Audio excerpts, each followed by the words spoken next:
I'd like to start out by asking something about your own personal journey to entrepreneurship.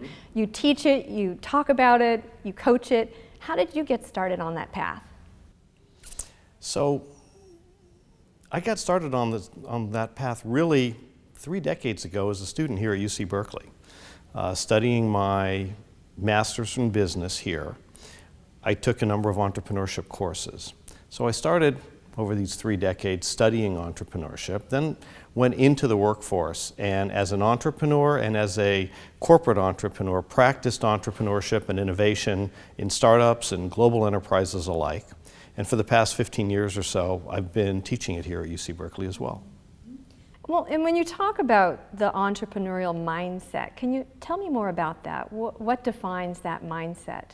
Well, the mindset of an entrepreneur is just a little bit different. Entrepreneurs are wired a little bit differently from the rest of us. And I'll put myself in that same category.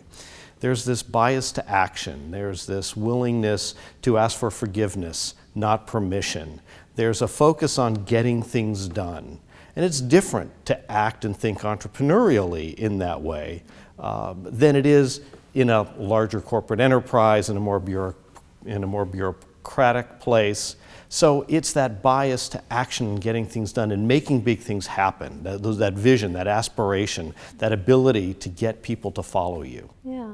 You know, you talk a lot, you talk about entrepreneurs and innovators. Are they cut from the same cloth? Are they the same mindset? Are they different? Yeah, so entrepreneurs and innovators, oftentimes those terms are used in a very overlapping manner. And there's definitely a lot of overlap there. But there's not a complete level of overlap. I mean, if I were to distinguish between those, I would say that innovators are people who come up with new ways of doing things, better ways of doing things, ways that we hope will add value, will change business models, products, processes, services, those types of things. Entrepreneurs then take those innovations and they make them real. The entrepreneurs have that bias to action, to creating things, to launching new ventures with innovations in most cases. You know, you're talking about the mindset of an entrepreneur, the mindset of an innovator.